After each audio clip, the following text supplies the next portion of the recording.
Bueno, pues vamos a continuar, aunque aún hay mucha gente en el café, pero si no vamos perdiendo mucho el ritmo de la jornada. Vamos a ver, ahora la siguiente ponencia va a tratar sobre los efectos, cumplimiento y extinción de los contratos y sobre la subcontratación. Y para mí es un placer presentaros a Luis Míguez Macho, que es licenciado en Derecho por la Universidad de Santiago de Compostela, doctor en Derecho por la Universidad de Bolonia, ha sido profesor en la Universidad de Vigo y Santiago, donde actualmente es catedrático de Derecho Administrativo. Ha sido decano también de la Facultad de Derecho de Santiago de Compostela desde 2007 al 2015 y desde hace un par de semanas ha sido además nombrado miembro de la Junta Consultiva de Contratación Administrativa de la Comunidad Autónoma en representación de las universidades públicas. Es una persona con publica muchísimas publicaciones científicas, distintos temas de derecho administrativo, tiene una trayectoria profesional extensísima que ya no me voy a parar en leeros. Y escuchamos su ponencia con toda la atención. Gracias. Muchas gracias, Elena, por la presentación. Es bueno que haya sido breve, entre otras cosas, porque vamos a procurar que no se nos vaya mucho de tiempo la jornada, porque ahora quedan todavía dos ponencias, la mía y la de Francisco Cacharro, y por eso intentaré reducir mi intervención a 40-45 minutos para dejar tiempo a las preguntas y que pueda empezar la siguiente ponencia en hora, es decir, a la 1:30, que es cuando tendría que empezar. Bueno, a mí me corresponde explicar la parte de la ley relativa a efectos, cumplimiento y extinción de los contratos, no modificación. La modificación de los contratos también está regulada en esta parte de la ley, pero hay una ponencia específica que va a ser la última de la tarde. Va a ser la conferencia de clausura, va a ser específicamente sobre modificación. Entonces, esa parte no la voy a tratar. Sí voy a tratar, en cambio, el tema de la cesión y, sobre todo, de la subcontratación, porque ahí hay algunas novedades de cierto relieve en la ley nueva. Esta parte de la ley es una parte, como pasa a veces con esta ley, donde si uno la mira por encima o a primera vista o rápidamente, a lo mejor le parece que no ha habido grandes cambios, salvo en su contratación, que sí hay cuestiones más, como digo, que llaman más la atención, pero que después, si uno hace una segunda lectura y lo mira con un poco más de detalle, pues se encuentra con que se han hecho modificaciones técnicas que tienen cierta importancia, que no son irrelevantes, aunque ya digo, no sean de las más destacables a lo mejor de todo el texto legal. Entonces, lo que voy a hacer fundamentalmente va a ser pararme sobre todo en las novedades, en los cambios que ha introducido esta ley, esos cambios que ya digo que es fácil que se pasen desapercibidos en estas materias que se tratan en esta parte. Estamos en una parte de la ley, como pasaba también en la ley anterior, que en principio se aplica únicamente a los contratos administrativos. No es verdad del todo, porque la modificación de los contratos, que ya digo, no la voy a tratar hoy, pero está en esta parte de la ley, no se aplica solo a los contratos administrativos, y la subcontratación, las normas relativas a la subcontratación tampoco se aplican solo a los contratos administrativos, pero tal como está definida esta parte de la ley, aparentemente o a priori es para los contratos administrativos. Eso tiene su lógica porque los efectos, cumplimiento, extinción de los contratos privados en principio se rigen por el derecho privado. Entonces, por lo tanto, estas normas especiales, digamos, son para los contratos administrativos. Bien, es verdad que después también, en la práctica, en los contratos privados, a través de las cláusulas contractuales, muchas veces se asumen normas que establece la ley de contratos para los contratos administrativos. Es un tema a veces complicado, a veces polémico, porque no está siempre claro cuáles son los límites de hasta qué punto la Administración puede incorporar por vía contractual previsiones que muchas veces son prerrogativas exorbitantes que no deberían trasladarse a un contrato privado. Pero bueno, es un tema que tampoco puedo profundizar ahora en él, simplemente lo dejo aquí apuntado. Primera cuestión que quiero tratar. El enunciado precisamente de esas prerrogativas, de esos poderes exorbitantes que tiene la Administración en los contratos administrativos. Todas las leyes anteriores de contratos de las administraciones públicas y del sector público tenían una enunciación de las prerrogativas de la Administración en un artículo, que en la ley anterior, lo tengo por aquí, era el 210, que era una enunciación llamativa por corta, porque no reflejaba realmente todas las prerrogativas que tiene la Administración en los contratos administrativos. La ley anterior mencionaba solamente la prerrogativa de interpretar los contratos, resolver las dudas que ofrezca su cumplimiento, la modificación por razones de interés público, la resolución y la determinación de los efectos de la resolución. Ahí faltaban prerrogativas. Y eso, pues como estamos hablando siempre bastante mal de la ley nueva, también hay que decir alguna cosa positiva que tiene, eso se ha corregido en la nueva ley. El artículo 190 de la Ley de Contratos del Sector Público, de la nueva Ley de Contratos del Sector Público, tiene una lista, una enunciación de las prerrogativas de la Administración en los contratos administrativos más amplia, más completa, que recoge mejor cuál es la realidad de esos poderes que tiene la Administración. Está la de interpretación y resolución de dudas, está la de modificación, pero ahora se añade la prerrogativa de declarar cuando corresponde la responsabilidad del contratista, la prerrogativa de suspender la ejecución del contrato, se mantiene la de resolución y determinación de los efectos de la resolución, pero se añade también la de inspección de la actividad del contratista. La única que ha quedado fuera, que no se ha recogido en esa enunciación del artículo 190, es la de declarar la nulidad del contrato, que es otra prerrogativa que tiene la Administración, que siempre ha tenido, pero que es la única que ha quedado, que se le ha quedado al legislador en el tintero.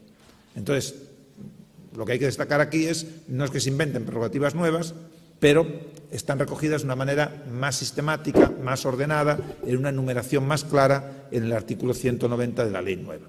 Entonces, si queremos saber cuáles son esas prerrogativas, lo tenemos más fácil que en la ley anterior, donde estaban, pues eso, más dispersas por el texto y no había un artículo que de verdad las enumerase de manera completa. A continuación, la ley regula el procedimiento de ejercicio de las prerrogativas de la Administración. Hay cuestiones que no son nuevas. La obligación de dar audiencia al contratista, por supuesto, como en todo procedimiento administrativo, el informe del servicio jurídico en el caso de la Administración del Estado, el dictamen del Consejo de Estado o del órgano consultivo equivalente. Aquí sí que hay alguna novedad. Se mantiene el carácter preceptivo del dictamen del Consejo de Estado u órgano consultivo autonómico equivalente para los casos de interpretación, nulidad y resolución cuando hay oposición por parte del contratista. También se mantiene para las modificaciones de los contratos cuando no están previstas en los pliegos y cuando tienen pues una cierta cuantía y también según el precio del contrato. La novedad está en que ahora se exige también el dictamen para las reclamaciones dirigidas a la Administración, dice la ley, con fundamento en responsabilidad contractual en que ésta pudiera haber incurrido en los casos en que las reclamaciones sean de cuantía superior, igual o superior a 50.000 euros. Entonces, ¿esto qué quiere decir? Que cuando el contratista reclama responsabilidad derivada del contrato a la Administración y esa reclamación tiene una cuantía económica igual o superior a 50.000 euros, es obligatorio solicitar un dictamen, un informe, pues en el caso de la Administración local gallega sería al Consello Consultivo de Galicia. Esa cuantía podría ser rebajada por la normativa autonómica, porque si se fijan coincide con la cuantía que se exige para el dictamen del Consejo de Estado en los procedimientos de responsabilidad patrimonial de la Administración, que saben que para la Administración local en el ámbito gallego está disminuida, no son los 50.000 euros que establece la normativa estatal. Entonces, aquí la normativa autonómica podría hacer lo mismo para estas reclamaciones y bajar también la cuantía que obliga a acudir al dictamen del Consejo Consultivo. Quiero llamar la atención también sobre algo que ya estaba en la ley anterior, pero que es importante destacarlo, porque tiene bastante relevancia cuando se trata de tramitar procedimientos administrativos relativos a la ejecución de los contratos, al ejercicio de prerrogativas de administración o prácticamente a cualquier otro procedimiento que se refiera a la ejecución de un contrato administrativo, que son las reglas que están recogidas ahora en la disposición final cuarta de la ley sobre la tramitación de estos procedimientos. Por una parte, la aplicación supletoria de la Ley 39 de 2015 son procedimientos administrativos, se les aplica de manera preferente lo que establezca la Ley de Contratos del Sector Público, pero en lo que ésta no prevea, como son procedimientos administrativos, van por la Ley 39 de 2015. Y luego una regla que ya se había introducido en la normativa anterior y que ahora se mantiene en esta, y es que en estos procedimientos, si no se establece expresamente otra cosa, se aplica la regla contraria a la que establece la Ley 39 de 2015 en materia de silencio. Es decir, el silencio, en principio, tiene carácter desestimatorio, es silencio negativo y no silencio positivo.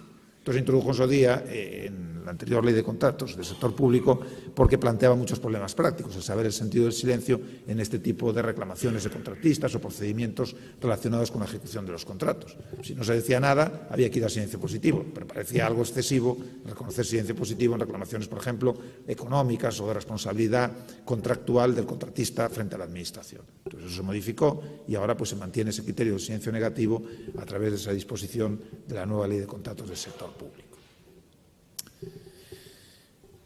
A continuación, en relación con la ejecución de los contratos, aparecen las normas relativas al cumplimiento defectuoso y al incumplimiento parcial de los contratos. que fundamentalmente lo que se regula aquí es la posibilidad de prever a través de los pliegos de cláusulas administrativas de los contratos la imposición de penalidades a los contratistas. Está, por una parte, el cumplimiento defectuoso al que se equipara el incumplimiento de las condiciones especiales de ejecución de los contratos, que me parece que ya algo se ha dicho de ello en la anterior ponencia y nos va a volver a aparecer también en esta. Ahí se mantiene esa posibilidad de prever a través de los pliegos la imposición de penalidades y después hay que destacar también los límites que se prevén a esas penalidades. La cuantía de cada una de ellas no puede ser superior al 10% del precio del contrato, excluyendo el IVA, ni el total puede superar el 50% del precio del contrato. Son los límites dentro de los cuales después los pliegos tienen pues, una cierta libertad para determinar, para tipificar de alguna manera esas penalidades. Cuando se trata de incumplimiento parcial de la ejecución de las prestaciones, ahí se da la alternativa de ir a la resolución del contrato o bien también a la imposición de penalidades, si así se ha previsto en el pliego. Luego está la regulación de la demora en la ejecución del contrato por parte del contratista. Se prevén los dos supuestos, incumplimiento del plazo total de ejecución o el incumplimiento de plazos parciales, si así se ha previsto en el pliego, o hay la previsión de que por culpa del incumplimiento de plazos parciales se pueda producir el incumplimiento del plazo total. Y a la Administración se da, como en el caso anterior, las dos opciones de acudir o bien a la resolución del contrato o bien a la imposición de penalidades diarias. Aquí hay una novedad que es la propia ley fija por defecto la cuantía de esas penalidades diarias y se ha subido esa cuantía hasta los 60 céntimos de euro por cada 1.000 euros del precio del contrato, excluido frente a la previsión que había en la ley anterior, que eran, si no me equivoco, de 20 céntimos de euro, con lo cual la cuantía sube en esta ley, aumenta. También se regulan o se recogen las reglas comunes a la imposición de penalidades, a quién le corresponde la competencia, al órgano de contratación, a propuesta del responsable del contrato. Saben que ahora es perceptivo que en todos los contratos haya un responsable. Se regula también la forma de hacerlas efectivas, mediante deducciones en los pagos o, si no es posible, sobre la garantía, y la posibilidad también de la indemnización de daños y perjuicios cuando no hay previstas penalidades o si éstas no cubren el total de los daños. Esto sí que es nuevo, esta previsión de que en estos casos se puede acudir también a una indemnización de daños y perjuicios cuando las penalidades no cubren el total de los daños. Porque eso de alguna manera altera la naturaleza de las penalidades, porque dejan de ser una simple sanción administrativa y se convierten realmente en una forma, en una especie de indemnización de daños y perjuicios. Porque ya digo, la previsión es que si mediante las penalidades no se cubren todos los daños, cabe la posibilidad de exigir a mayores una indemnización de daños y perjuicios. Luego aparece otra cuestión que en esta, en cambio, no hay grandes novedades, no se ha modificado, pero que en la práctica a veces da lugar pues, a bastantes cuestiones, que es la indemnización de daños y perjuicios causados a terceros por los contratistas a través de la ejecución del contrato, en los casos de ejecución del contrato. Ahora la regulación la tienen en el artículo 196 de la nueva Ley de Contratos del Sector Público. Se mantiene el criterio de que responde el contratista de los daños que produce a terceros por la ejecución del contrato, salvo orden inmediata y directa de la Administración, tal como estaba en la legislación anterior. Se mantiene también el criterio de que responde la Administración cuando los daños derivan de vicios de proyecto en el contrato de obras o de suministro de fabricación. Aquí hay una pequeña novedad, que en la práctica puede ser no tan pequeña, que consiste en que en los casos de vicios de proyectos, de contratos de obra, responde la Administración aunque el proyecto lo haya redactado un tercero.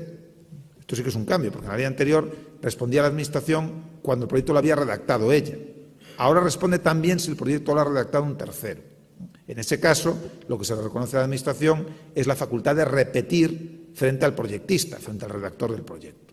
Pero asume el daño la Administración, en primera instancia, frente al lesionado.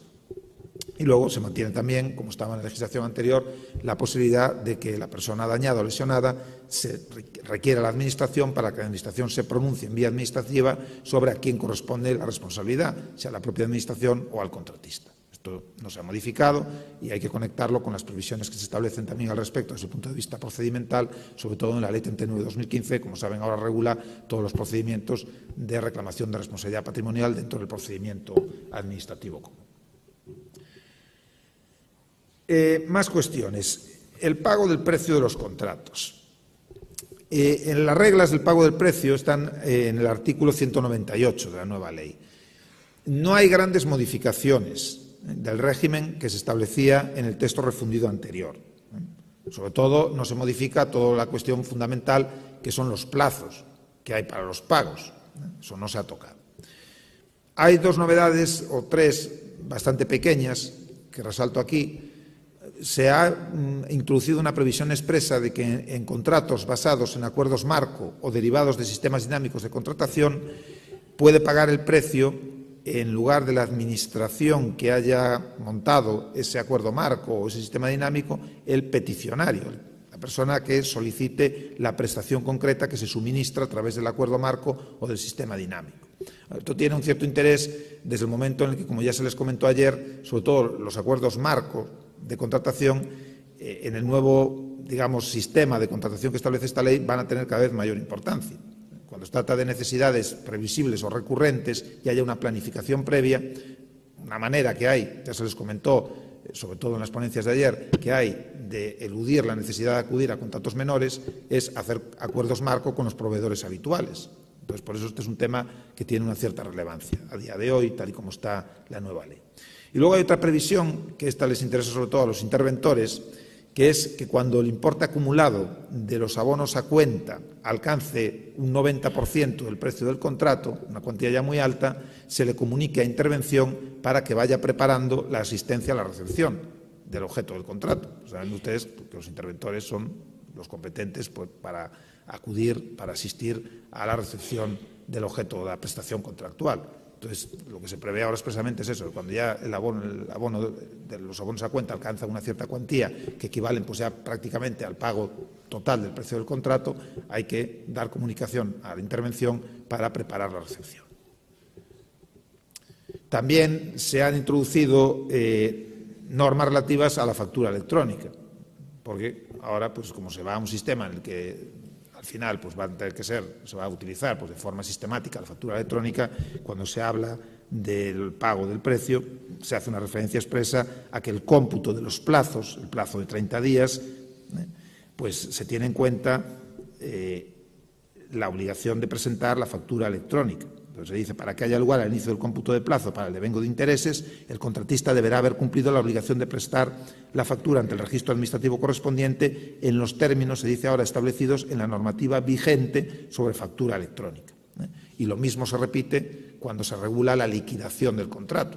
También el cómputo de plazos para tener en cuenta pues, la demora de la Administración se tiene en cuenta desde la presentación de la factura según la normativa de la factura electrónica. Luego, cuando se regula la cesión del derecho de cobro, de los derechos de cobro, hay también otra pequeña innovación, una pequeña precisión que introduce la ley, que es la previsión de que cuando se hace una cesión de los derechos de cobro frente a la Administración antes del nacimiento de la relación jurídica contractual, esa cesión no produce efectos frente a la Administración, no produce efectos hasta que no se produce el nacimiento de la relación contractual. Y también la posibilidad de que la Administración oponga frente al cesionario todas las excepciones derivadas de la relación contractual. De manera que no hay una desconexión. El derecho de cobro que tiene el cesionario es el que tenía el cedente. Entonces, las excepciones que puedo poner la Administración frente al contratista las puedo poner también frente a cualquier eventual cesionario de derechos de cobro recibidos del contratista. Vamos a un punto que, ya digo, de alguna manera apareció también en la ponencia anterior y que va a plantear más problemas.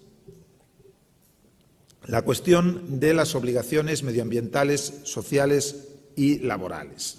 No es lo mismo, lo veremos después, que las condiciones especiales de ejecución. Esto es otra cuestión. Cuando la ley habla en el artículo 201 de obligaciones en materia medioambiental, social y laboral, se está refiriendo a que los contratistas, con independencia y sin necesidad ni siquiera de que lo digan los pliegos, quedan obligados a cumplir en la ejecución del contrato las obligaciones que la normativa vigente impone en todas las materias, evidentemente, pero especialmente en esos aspectos medioambientales, sociales y laborales. La ley tiene un anexo quinto que deriva directamente de las directivas de contratación pública, donde se enuncian algunas de esas normativas fundamentales o básicas internacionales, europeas, en estas materias medioambientales, sociales y laborales que tienen que respetar los contratistas de la Administración, como cualquier otro empresario, como cualquier otra persona que realizase actividades incluidas dentro del ámbito de aplicación de esas normativas. ¿Cuál es la peculiaridad? Ya digo, no es que los contratistas tengan que cumplir esas normas porque lo digan los pliegos, no hace falta que lo digan los pliegos, ya está en la normativa aplicable. Lo que se obliga es que los órganos de contratación prevean medidas para vigilar que esas normativas se cumplen en la ejecución del contrato. Entonces, insisto, aquí no estamos hablando de condiciones especiales de ejecución, de las que veremos luego, que se introducen a través de los pliegos. Aquí estamos hablando de obligaciones que hay que cumplir por normativa general. Pero a la Administración, como contratista, o como contratante, mejor dicho, se le impone la obligación de vigilar que el contratista cumple esas obligaciones. Y, de hecho, en el régimen legal, el incumplimiento de esas obligaciones se equipara a lo que vimos antes, al cumplimiento defectuoso o al incumplimiento parcial del contrato, a efectos de aplicación de penalidades o, en su caso, de resolución del contrato. Y a la Administración se le impone una obligación especial de vigilar el cumplimiento por parte de los contratistas de su obligación de pagar los salarios en tiempo y de aplicar las condiciones salariales previstas en los convenios colectivos aplicables. Es decir, de alguna manera, a la Administración, como contratante, como poder adjudicador, se la convierte en una especie de policía del contratista, de vigilante o de inspección del cumplimiento de esas obligaciones que impone la normativa. Iba a hacer una valoración, pero no sé si la voy a hacer, porque, por una parte, uno puede pensar, pues qué bien, porque la Administración, cuando contrata con un empresario, no debería desentenderse de cómo trata ese contratista a sus trabajadores, de si cumple sus obligaciones laborales, sus obligaciones impuestas por el convenio colectivo, de si cumple la normativa medioambiental. Pero, por otra parte, también se puede hacer otro razonamiento y decir, hay una inspección de trabajo, para el ámbito ambiental, pues también hay una inspección ambiental, hay una inspección urbanística. ¿Por qué a la Administración contratante se le obliga a que haga el trabajo que se supone que tienen que hacer otros órganos, otros ámbitos de la Administración? ¿No es eso sobrecargar de alguna manera a la Administración como contratante con tareas o funciones que no son propias?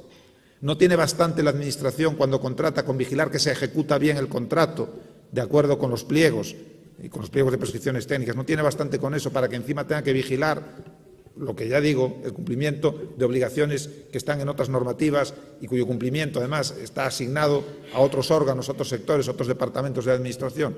Yo es un tema que no lo acabo de ver claro. Lo próximo será que tenga que vigilar también el órgano de contratación si paga sus impuestos el contratista, los impuestos derivados del precio del contrato, por ejemplo, podría también ocurrírsele, o si paga la seguridad social, porque también las obligaciones de seguridad social derivadas de los contratos, vinculados a la ejecución del contrato administrativo. Bueno, en fin, yo esto, ya digo, no lo acabo de ver claro. Tampoco acabo de ver claro qué pasa si la Administración, el órgano de contratación, no lo hace. Tampoco lo acabo de ver claro. Pero bueno, en la ley está así establecido. Es obligación del órgano de contratación, pues, vigilar el cumplimiento por parte de los contratistas de esas obligaciones ambientales, sociales y laborales, en especial las que señala la ley. Bueno, les digo también otra cosa. Todo esto está en las directivas, pero está en las directivas porque las directivas, en lo que están pensando, fundamentalmente, es... Se lo voy a decir, porque claro, luego cuando esto se traslada a la normativa interna se pierde a veces cuál es el sentido original. ¿Por qué estaba eso en las directivas? ¿Por qué estas son las directivas? Porque las directivas están pensando en contratos de obras de más de 5 millones de euros y contratos de servicios, suministros de más de 200 y pico mil euros que se celebren con empresas de otros países, donde a lo mejor en esos otros países del que viene el contratista pues no hay unas garantías ni unos niveles mínimos medioambientales, sociales, laborales como los que tenemos aquí.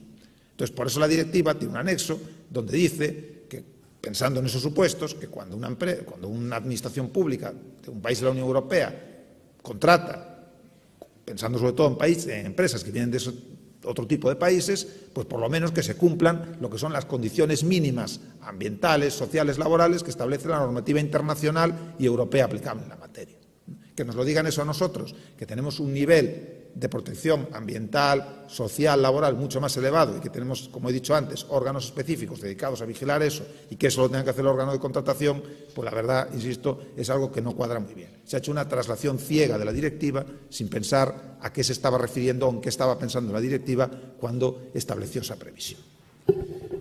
Ahora venimos a lo siguiente, que son las condiciones especiales de ejecución del contrato que vienen inmediatamente a continuación. Esto es distinto, porque estas condiciones especiales de ejecución del contrato se introducen a través de los pliegos.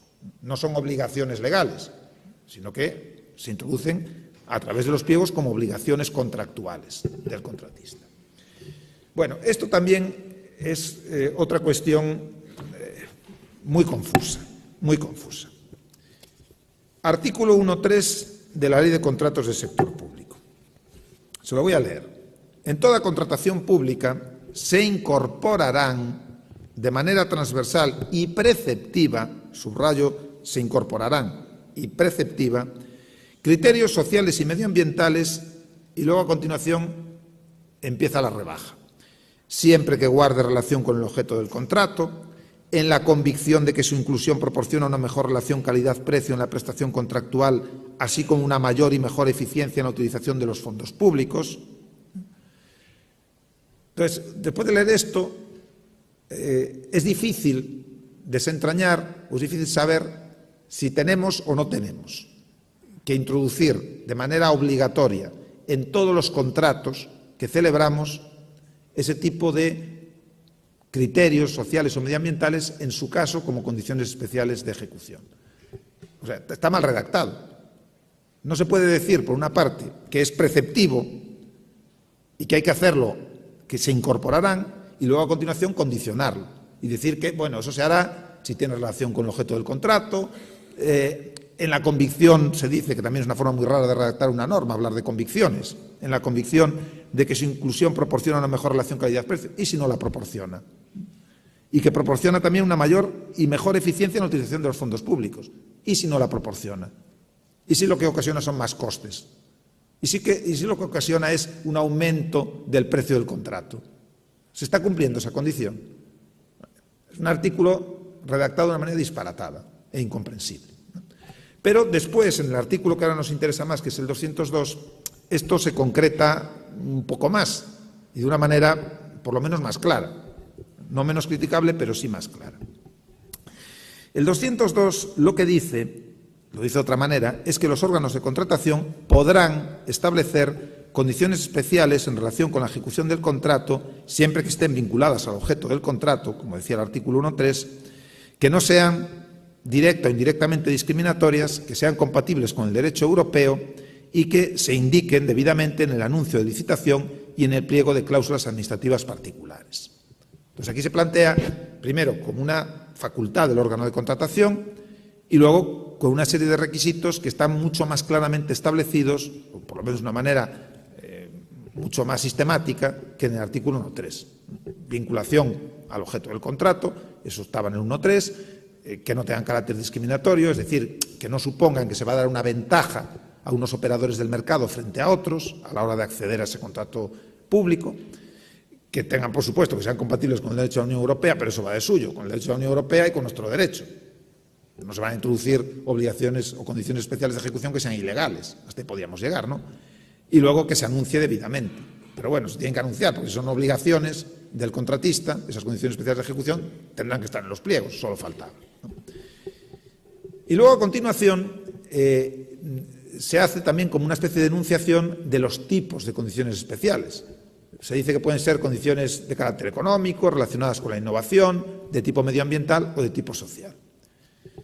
Y lo más importante, el artículo acaba diciendo que en todo caso será obligatorio introducir, a través del pliego de cláusulas administrativos particulares, al menos una de las condiciones especiales de ejecución que se enumeran en el apartado 2 del artículo 202.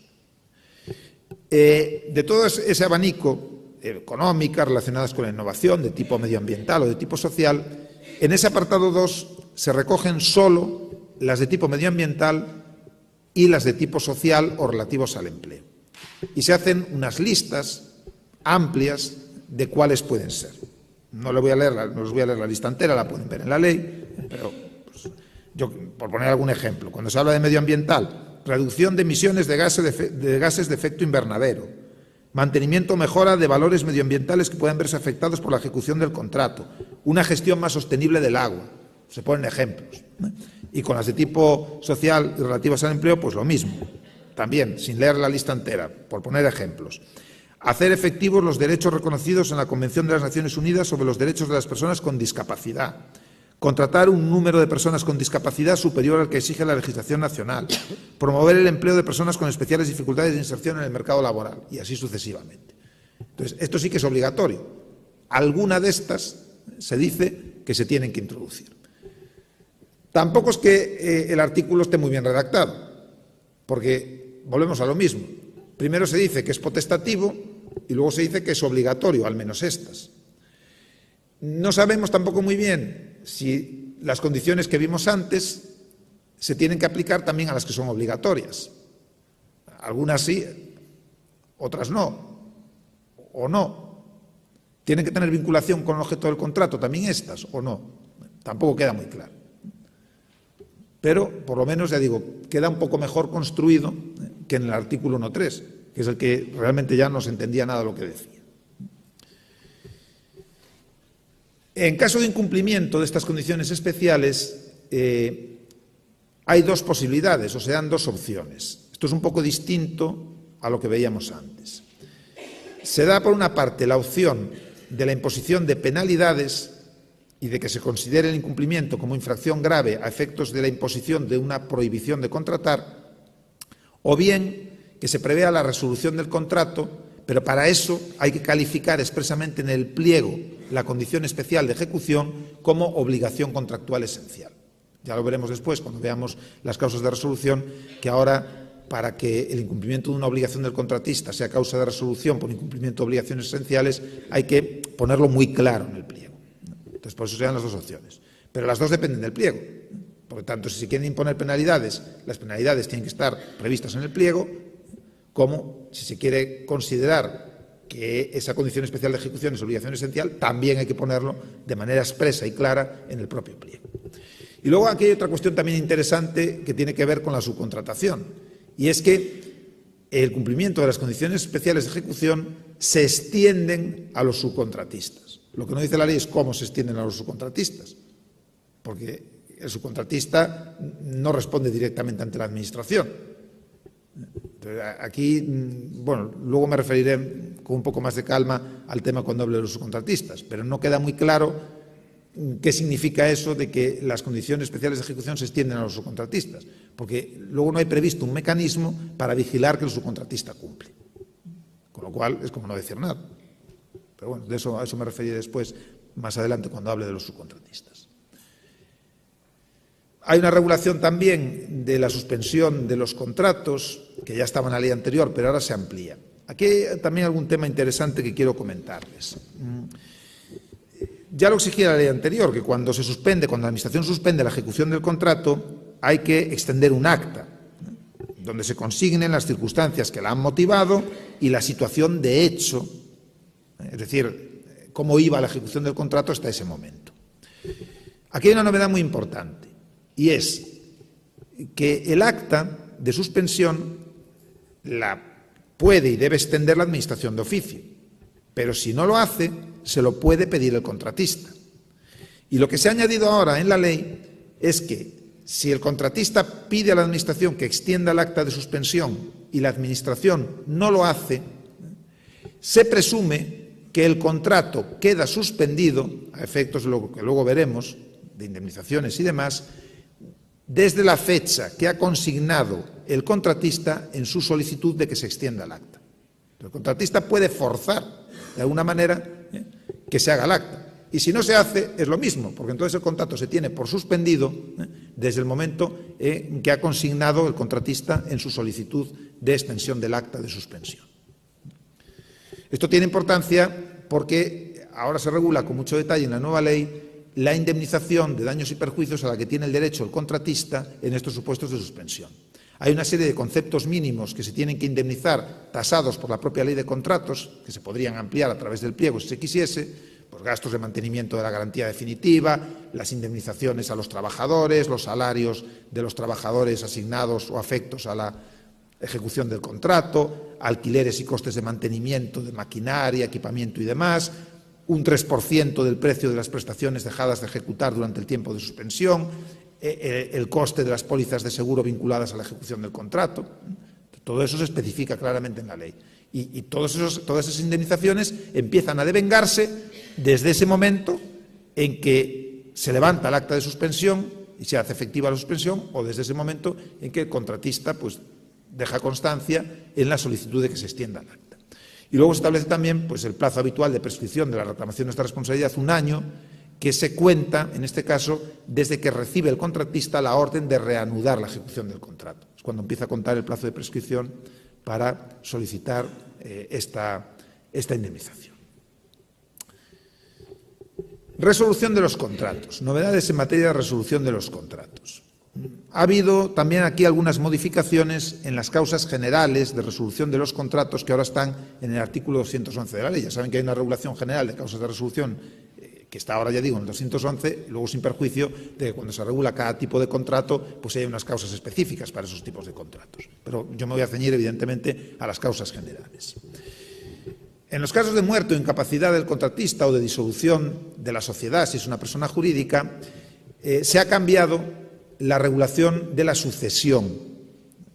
Y se ha cambiado, como veremos que va a pasar también después con la cesión de los contratos, por influencia de la normativa europea.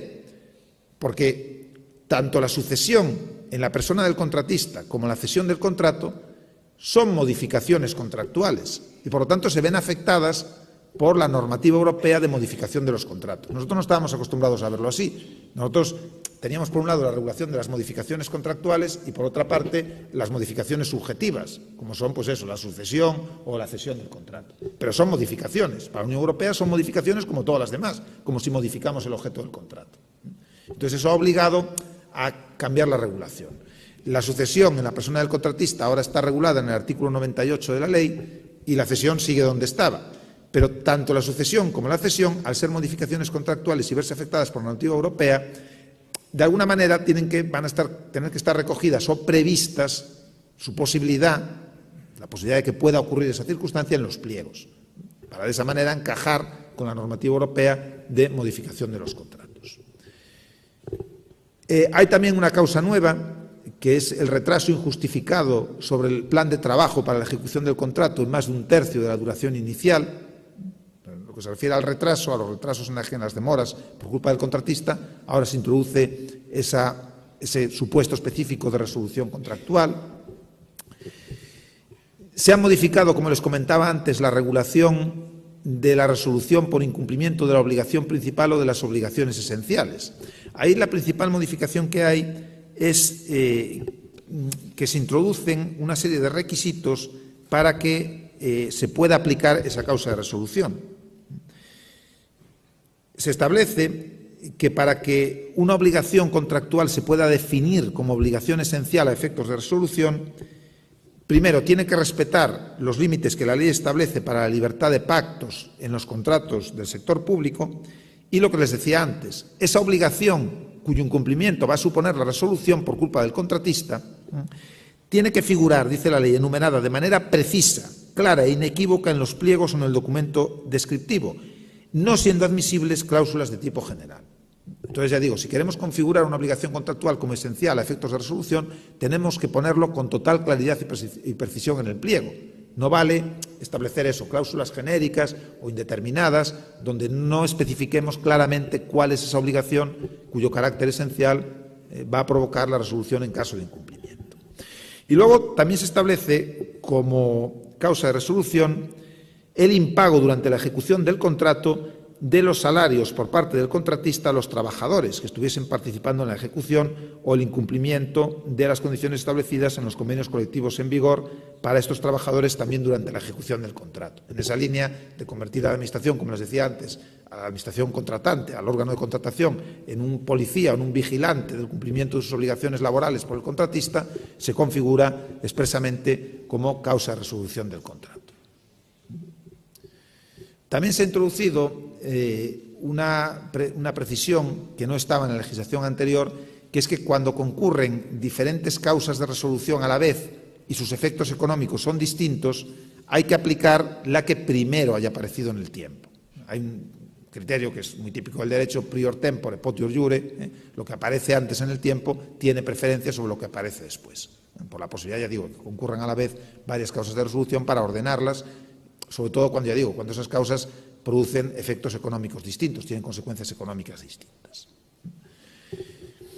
En la aplicación de las causas de resolución hay también alguna novedad. En el caso que comentábamos antes, cuando es la resolución por impago de salarios o incumplimiento de las condiciones establecidas por el convenio, esa causa se aplica en principio solo si lo solicitan los representantes de los trabajadores. Pero hay excepciones. Cuando se trata de supuestos de subrogación del contratista en los contratos de esos trabajadores y el importe de las cantidades adeudadas supera el 5% del precio de adjudicación del contrato, la resolución se obliga a que la decrete de oficio la Administración. Entonces, la regla general es que lo tienen que pedir los representantes de los trabajadores, es lógico, porque, claro, ahí también tiene que haber una cierta ponderación entre el daño que se les puede causar a los trabajadores resolviendo el contrato y el daño que sufren por no cobrar. Entonces, por eso se deja que sean los propios representantes de los trabajadores los que hagan esa ponderación y los que decidan que es mejor para sus representados si resolver el contrato o si aguantar. Pero ya digo, hay un supuesto que es el de subrogación y cuando esas deudas alcanzan el 5% del precio del contrato, donde no se da opción y se obliga a la Administración a que resuelva de oficio. Luego también, esto tiene un cierto interés, en los supuestos de resolución por declaración del contratista en concurso, se matiza mejor las condiciones que se tienen que cumplir para que la Administración pueda seguir con el contrato. Se habla de que tienen que concurrir razones de interés público y se establece además pues, que el contratista tiene que prestar garantías adicionales suficientes. Y la ley especifica, descendiendo a un nivel pues, ya un poco reglamentista, cuándo se considera que una garantía es suficiente para la continuidad del contrato. Se habla de una garantía complementaria de al menos un 5% del precio del contrato o el depósito de una cantidad en concepto de fianza que quede constituida como cláusula penal para el caso de incumplimiento por parte del contratista. Entonces, se matiza mejor en qué condiciones puede continuar la Administración con la ejecución del contrato en estos supuestos de declaración en concurso del contratista. Y se ha introducido también otra novedad, que es que el procedimiento de resolución del contrato se establece un plazo máximo de duración de 8 meses en la propia Ley de Contratos del Sector Público. Claro, si no se pone nada, si no se ponía nada, había que aplicar el plazo genérico de la Ley 39/2015, que es solo de 3 meses. Entonces, de esta manera, pues se da más margen a la Administración para tramitar el procedimiento. En lo que se refiere a los efectos de la resolución, hay dos cuestiones, una que venía recogida en tipos contractuales específicos, pero ahora se generaliza, que es en los supuestos de resolución del contrato por imposibilidad de ejecutar la prestación en los términos pactados cuando no es posible modificar el contrato, se prevé como indemnización para el contratista una indemnización del 3% del importe de las prestaciones dejadas de realizar. Esto ya se preveía, ya digo, en tipos especiales de contratos para supuestos de desistimiento del contrato por la Administración, pero ahora se generaliza para estos supuestos en que el contrato se resuelve cuando es imposible realizar la prestación en los términos establecidos y no es posible modificar el contrato.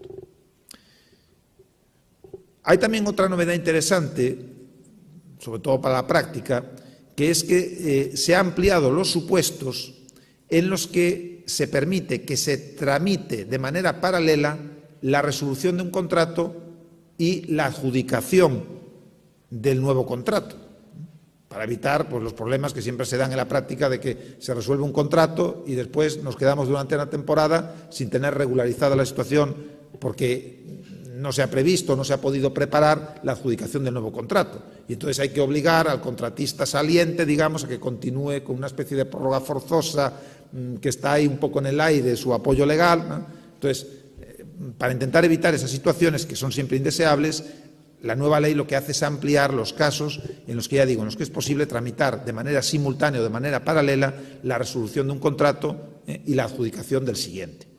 Ya digo, para evitar esos periodos de ínterim, donde quedan esas situaciones tan complejas de la prórroga forzosa del contratista anterior, que no tiene un apoyo legal claro, etc.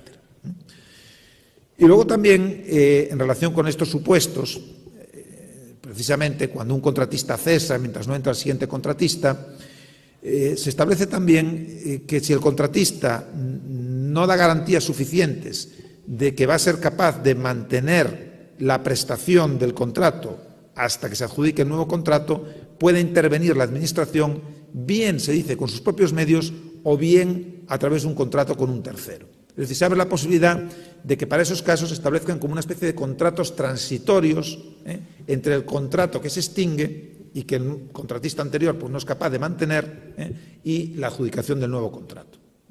A mí todo esto me parece, igual que he hablado mal de la ley en algunos casos, también hay que hablar bien. A mí todo esto me parece muy positivo porque saben ustedes que en la práctica son frecuentes esos supuestos.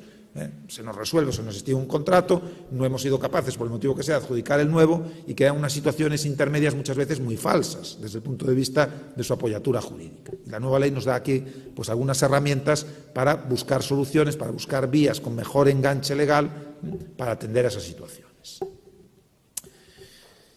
Brevemente, la cesión de los contratos. Ya les digo que la cesión de los contratos en la nueva ley se le da el trato de modificación contractual. Es una modificación subjetiva del contrato. Eso es lo que es, siempre lo fue. Lo que pasa es que, ya digo, nuestra legislación de contratos tradicionalmente separaba las modificaciones del objeto del contrato de las modificaciones subjetivas. Ahora se le da claramente el tratamiento de modificación subjetiva, igual que los supuestos que hemos hablado antes de sucesión en la persona del contratista, o igual que ocurre también cuando hay una subrogación hipotecaria, por ejemplo, en una concesión.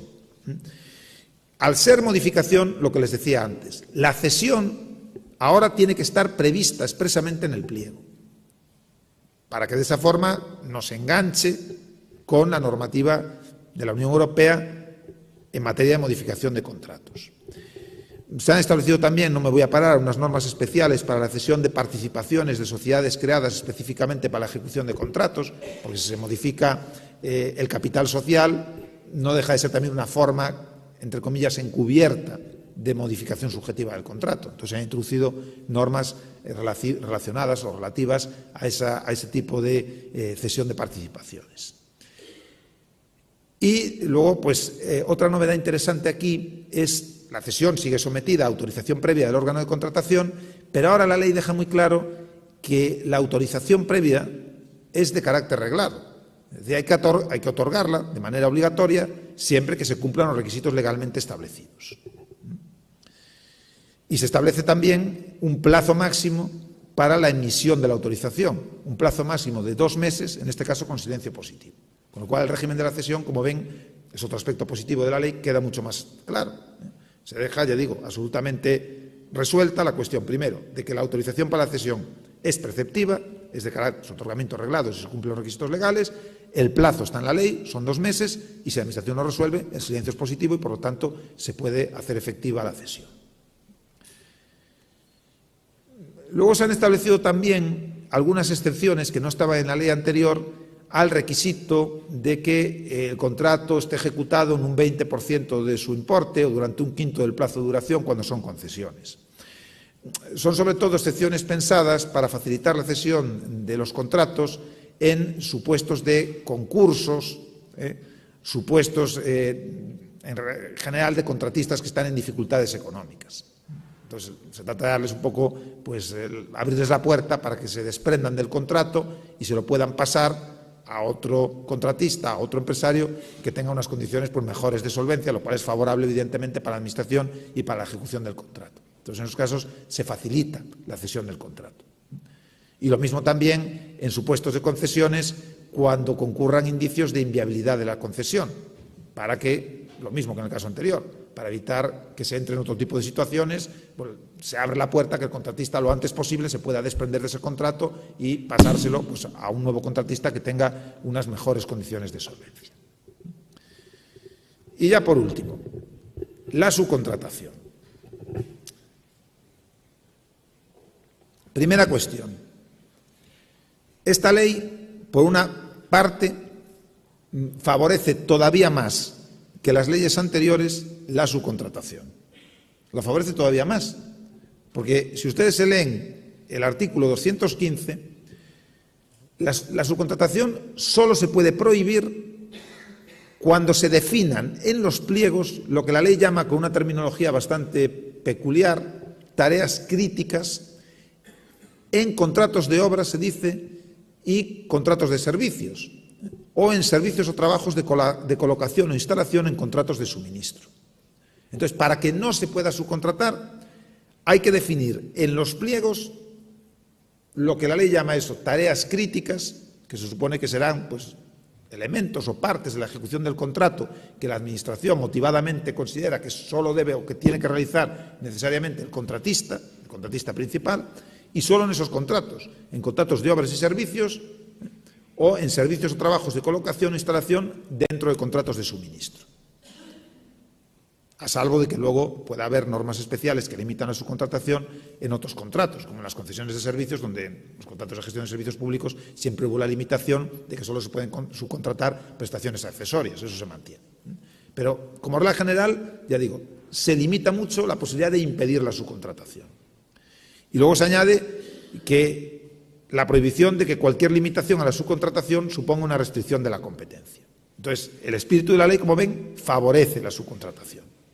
Eso sí, se mantiene la exigencia de autorización expresa para la subcontratación en los contratos de carácter secreto reservado con medidas de seguridad especiales. Pero ahí no se prohíbe la subcontratación, sino que lo que se hace, como hacía la normativa anterior, es que se exige la autorización expresa del órgano de contratación. En los demás casos, pues se mantiene el requisito de la comunicación por escrito al órgano de contratación, se dice tras la adjudicación del contrato o a más tardar cuando se inicie la ejecución. Se establece también que cuando se incumplen los requisitos para subcontratar, si se ha previsto en los pliegos, se puede equiparar a un incumplimiento de condiciones contractuales, imposición de penalidades con un límite del 50% del importe del subcontrato, o la resolución si se ha definido el régimen de la subcontratación como obligación esencial. Lo que decía antes del tema del cumplimiento de las obligaciones medioambientales, sociales y laborales y de las condiciones especiales. Se dice claramente que el contratista es responsable del cumplimiento por sus subcontratistas de las obligaciones medioambientales, sociales y laborales. De manera que aquí se establece como un sistema en cadena. El órgano de contratación tiene que vigilar que el contratista cumple las obligaciones medioambientales, sociales y laborales que impone la legislación. Y a su vez el contratista hace de policía de sus subcontratistas. En cambio, no se dice nada de las condiciones especiales de ejecución, cuando vimos antes que la ley dice que las condiciones especiales de ejecución también le son exigibles a los subcontratistas, pero la ley no se nos dice quién es ahí el responsable de controlarlo. Si lo tiene que controlar también el contratista o si lo tiene que hacer directamente la Administración. Entonces ahí quedó mal hilado. Se hiló bien en relación con las obligaciones medioambientales, sociales y laborales, pero se hiló mal en relación con las condiciones especiales de ejecución. Ahí hay un vacío, porque ya digo, la ley no nos aclara quién controla o quién vigila a los subcontratistas en esos casos. Otra novedad que está escondida, porque está en una disposición adicional de las últimas. Se permite que en los pliegos la Administración prevea que va a pagar ella directamente a los subcontratistas. Pueden decir ustedes, qué tontería, ¿quién va a querer hacer eso? Pero no es tanta tontería si vemos las reglas que se establecen a continuación sobre los pagos a los subcontratistas y suministradores. Bueno, se establece una normativa más precisa que en la ley anterior sobre el cómputo del plazo para pagar, cómo se cuenta. Lo que se hace es un poco extender a los subcontratistas las mismas reglas que hay para el cómputo del plazo de los pagos del contratista frente a la Administración. Bueno, ahí no me voy a detener. que es toda esta cuestión de que el contratista tiene 30 días, igual que la Administración, para pagar desde la aceptación o disconformidad de la prestación del subcontratista. Se establece la obligación de utilizar la factura electrónica por los subcontratistas cuando el importe es superior a los 5.000 euros. Se prohíbe expresamente la renuncia de los subcontratistas a los derechos que derivan de estas cláusulas. Pero lo más importante de todo es, por eso les decía que no es tanta tontería que se le permita a la Administración prever directamente en los pliegos que va a pagar ella a los subcontratistas. La novedad es que se obliga a la Administración a que en determinados casos compruebe el cumplimiento por el contratista de los pagos a los subcontratistas y suministradores. Son contratos importantes, contratos de obras y servicios de valor superior a 5 millones de euros y en los que el importe de la subcontratación alcance el 30% del precio del contrato. Pero ya es una apertura de una puerta, claramente, a que poco a poco se vaya extendiendo, se vayan imponiendo nuevas obligaciones a los órganos de contratación de vigilancia sobre el contratista. En el resto de los contratos es potestativos a través de los pliegos. Pero en estos contratos ya es obligatorio que la Administración compruebe que el contratista paga oportunamente, conforme a las normas legales, a subcontratistas y suministradores. Estas obligaciones de pago a subcontratistas y suministradores se consideran ex lege condiciones especiales de contratación, de ejecución, y por lo tanto el incumplimiento pues conlleva la imposición de penalidades al contratista. Y ya termino aquí. En resumen, lo que les decía al principio. No es la parte de la ley que tenga las mayores novedades ni las novedades más importantes. Pero en la práctica, como ven, se han ido modificando cosita por aquí, cosita por allá, y algunas cuestiones de las que se cambian aquí, algunas desde el punto de vista técnico son mejoras con respecto a la regulación anterior, porque en ese espíritu reglamentista que tiene la nueva ley es verdad que se aclaran cuestiones que antes no estaban reguladas o no estaban reguladas con este nivel de detalle, pero luego, por otra parte, se introducen novedades en relación, sobre todo, con las cargas que tiene que asumir el órgano de contratación, que esas yo ya no las valoro tan positivamente. Porque si vamos hacia un sistema de contratación que tenga que ser pues, ágil, que tenga que ser pues, lo menos formalizado y lo menos burocrático posible, todo esto nos lleva a lo contrario, a un sistema pues, mucho más complejo, mucho más burocratizado, donde se le imponen cada vez más cargas a los órganos de contratación y, ya digo, a veces pueden entenderse que son cargas que están vinculadas de alguna manera a la propia vigilancia de la buena ejecución del contrato, pero en otros casos no. En otros casos se están cargando, a mi modo de ver, a los órganos de contratación con responsabilidades que no les deberían competir a ellos. Muchas gracias por su atención y quedo abierto a sus preguntas.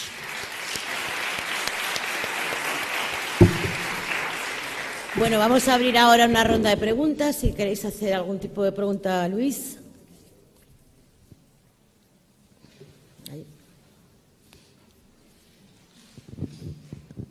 Hola, buenos días. Me parece muy interesante el cambio que establece la norma en relación a la resolución de los contratos, cuando dice que la Administración podrá intervenir garantizando la realización de dichas medidas bien con sus propios medios, bien a través de un contrato con un tercero. A nosotros nos ocurrió en nuestro ayuntamiento que el servicio de piscina dejó de prestarse por el adjudicatario, tuvimos que esperar a la resolución del contrato para volver a empezar a licitarlo y mientras pues la piscina estuvo cerrado. Lo que se me plantea es que cuando dice, bueno, la Administración no tenía medios propios, claro, para prestar ese servicio, aquí la solución sería, por ejemplo, una adjudicación directa mientras se termina el procedimiento de licitación con la segunda empresa, ¿o no sería posible esa vía? Claro, cuando el problema... dice con un tercero, es que mientras estás licitando puede... Claro, ahí el tema complejo, porque la ley dice mediante un contrato con un tercero, pero no nos dice qué contrato. Claro. Entonces, claro, el problema que tiene eso es que entonces hay que ir a las normas generales de la ley y hay que ver dónde puedo encajar ese supuesto de contratación. A ver, puede haber supuestos en que podríamos ir a una contratación de emergencia, podríamos ir a una tramitación de emergencia, donde no hace falta mucha formalidad a la hora de... Entonces, eso después habría que analizar en cada caso concreto, a la vista de las circunstancias, dónde lo puedo encajar en la ley. pero lo que no se crea, digamos, es un sistema, un procedimiento específico de adjudicación para estos casos. Entonces, el problema es que lo tengo que encajar en alguno de los supuestos generales. Si quiero hacer un negociado sin publicidad, me tiene que encajar en los supuestos de un negociado sin publicidad. Si quiero hacer una adjudicación directa, tendría que ser un menor. Claro, que a lo mejor puede ser, a lo mejor no se encaja, pero habría que mirarlo en cada caso. O ya digo, o en casos extremos podríamos acudir a un expediente de emergencia, si es una circunstancia de emergencia. Claro, una piscina a lo mejor no, pero podría haber otro supuesto donde si hubiese una emergencia. Entonces el tema es eso, luego lo tendré que encajar en los supuestos generales de la ley. De todas formas, usted lo ha dicho muy bien, yo esto sí lo valoro positivamente, porque en la práctica todos los que están aquí saben que esas circunstancias no eran infrecuentes. El caso en que queda colgado el contrato y después, ¿cómo hacía con la normativa anterior si quería mantener la prestación? Pues no era nada fácil el enganchar esos supuestos o buscarles un enganche legal. Ahora esta ley nos da más posibilidades. Gracias. Sobre ese punto, sabes también que hay una previsión de los 9 meses famosos que puedes prolongar la duración de un contrato, obligando a la empresa, cuando hay un tema de interés general, obligando a la empresa a mantener el servicio siempre y cuando no te haya dado tiempo, por circunstancias que tienen que estar justificadas, a sacar la licitación a tiempo. No se trata del caso concreto de que te deje tirada una empresa, que en ese caso sí que ya, pues, por mucho que pongas los 9 meses y causas de interés general, pues no va a salir adelante. Pero sí es cierto que es otra herramienta que también es nueva, que no existía antes, esta posibilidad de obligar a las empresas a mantener la prestación del servicio durante 9 meses cuando se trata de contratos importantes y con interés general para los ayuntamientos. De todas formas, yo insistiría también, y quizá la ley debería seguir en esa línea, también es muy importante lo de que permitan, cuando es una resolución que de alguna forma la vamos planificando porque hay un procedimiento que abrimos y tal, la posibilidad de tramitar simultáneamente resolución y nueva adjudicación. No es para el caso este de si nos deja tirada la empresa sin más, pero cuando es un caso de que le abrimos el procedimiento de resolución pues por incumplimientos reiterados o por lo que sea, pues ya ahí sí que podemos, la ley ahora nos da más posibilidad que antes para ya hacer las dos cosas al mismo tiempo.